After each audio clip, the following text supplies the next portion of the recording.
Price God. ஆண்டவர் இயேசு கிறிஸ்து நாமத்தினாலே வாழ்த்துக்கள். ஒரு வசனத்தை வாசிக்கிற நீதிமொழிகள் 30ஆம் அதிகாரம் 6ஆம் வசனம்.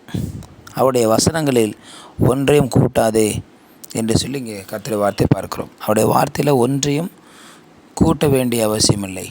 தேவன் இந்த பூமியை ஞானமாய் படைத்திருக்கிறார், ஞானமாய் சிருஷ்டித்திருக்கிறார். ஆகவே கூட்டுவதற்காக அல்லது அதில் சேர்ப்பதற்காக மனிதனுக்கு எந்த ஒரு அதிகாரத்தையும் அவர் கொடுக்கவில்லை.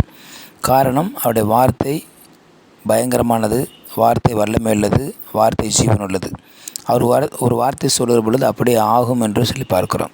ஆகவே அவருடைய வசனத்தை நீ கூட்டினால் அவர் உன்னை கடிந்து கொள்ளுவார். நீ பொய்யனாவாய். மனிதன் பொய்யனாக இருக்கிறான். மனிதன் இந்த பூமியில் வாழ்கிற நாட்களிலே பாவத்தினுடைய வேறாக இருக்கிறான்.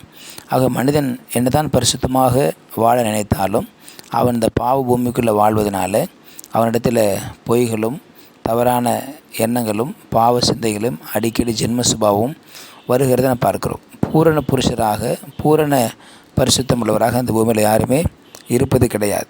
ஆகவே நீ பொய்யனாவாய். காரணம், நீ தேவனுடைய வசனத்தை கூட்டி இருக்கிறாய்.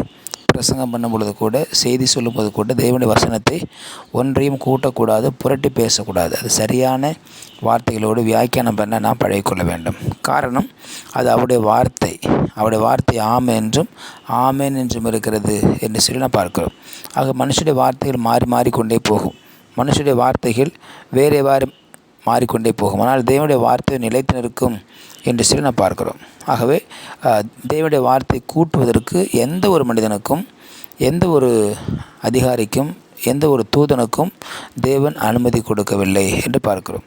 இந்திய பாராளுமன்றத்தில் ஒரு சட்டத்தை இயற்ற வேண்டும் அல்லது ஒரு சட்டத்தை திருத்த வேண்டும் என்று சொன்னால் பார்லிமெண்ட் இருக்கிற எல்லா எம்பிகளும் ஒன்றாக கூடி இல்லை மெஜாரிட்டி வந்துச்சுன்னு சொன்னால் அந்த சட்டத்தை மாற்றவோ திருத்தவோ அவர்களுக்கு அதிகாரம் கிடைக்கும். இது உலக பிரகாரமான சட்ட புஸ்தகத்தை, உலக சட்டத்தை மனுஷனால் மாற்ற முடியும். காரணம், அதை மனுஷன்தான் உருவாக்கினான்.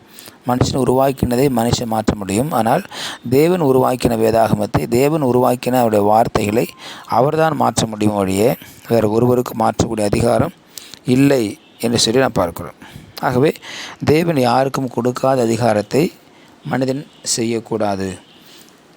தேவனுடைய வார்த்தை சொல்லுகிறது, நான் கர்த்தர், நான் மாறாதவர் என்று எழுதப்பட்டிருக்கிறது. அவர் மாறாதவர் என்று சொன்னால் அவருடைய வார்த்தை மாற்ற மாட்டார். மாறாதவர் என்று சொன்னால் அவருடைய வார்த்தை மாறாதது, அவருடைய வார்த்தை நிலைத்திருக்கிறது, அவருடைய வார்த்தை வானங்களில் நிலைத்திருக்கிறது.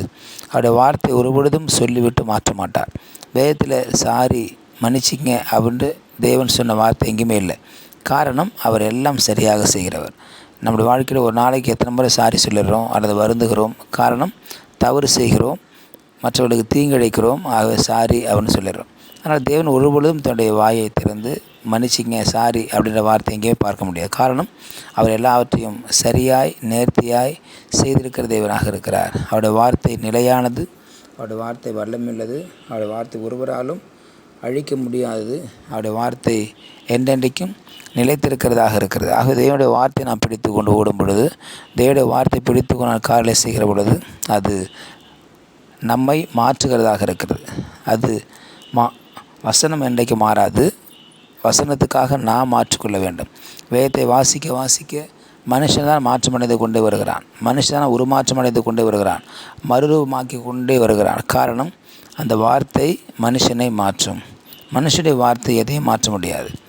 மனுஷனுடைய வார்த்தை, இயேசு என்ற வார்த்தைக்கு மிகப்பெரிய வல்லமை இருக்கிறது. பிசாசு பிடித்தவருடைய வார்த்தை இயேசுவே என்று சொன்னால் பிசாசு நடுங்குகிறது. ஆனால் நம்முடைய சொந்த வார்த்தை சொன்னால் பிசாசு அமைதியாகிறது. காரணம், அவருடைய நாமம் வானோர் பூதலத்தோர் எல்லாம் முடங்கும்படியாக வல்லமில்ல நாமம். அவருடைய வார்த்தை அறிக்கை பண்ணுகிற நாமம்.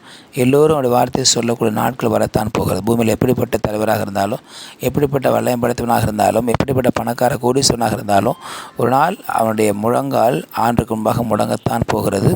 இதுதான் அவருடைய வார்த்தையின் செய்கைகள். எப்படி முடங்கும்? இன்றைக்கெல்லாம் எடுத்து பேசுகிறாங்களே, இன்றைக்கெல்லாம் இயேசு வேணான்னு சொல்கிறாங்களே என்று சொல்லலாம். ஆனால் ஒன்று மட்டும் நிச்சயம், தேவனுடைய வார்த்தை உண்மையானது, சத்தியமானது. எல்லா முழங்காலும் முடங்கும், எல்லா நாவுகளும் அறிக்கை பண்ணப்படும். அந்த வார்த்தை நிறைவேறத்தான் போகிறது என்று சொல்லி பார்க்கிறோம். ஆகவே தேவனுடைய வார்த்தைக்கு வல்லமையும் அவருடைய வார்த்தைக்கு மகத்துவம் இருக்கிறது. அவருடைய வார்த்தையை நாம் உள்ளபடியே பேசுவோம், உள்ளபடியே நம்புவோம். அது நமக்கு ஆசீர்வாதமாக மாறும். ஜெபிக்கலாம். பரிசுத்த பிதாவே, நாளுக்காக ஸ்தோத்திரம் பண்ணுகிறோம். உங்களுடைய வார்த்தை நம்புகிறோம், உங்களுடைய வார்த்தை விசுவாசிக்கிறோம். உங்களுடைய வார்த்தை ஜீவன் உள்ளது, உங்களுடைய வார்த்தை நிலையானது, என்றைக்கு எங்களுக்கு ஆசீர்வாதமானது. அந்த வார்த்தைகளை பிடித்து கொண்டு முன்னேறி செல்ல கிருபை செய்வீராக. உங்கள் கருத்தில் தாழ்த்து பிரமேசு நாமத்தில் பிதாவே. ஆமேன், ஆமேன். You will be succeeded.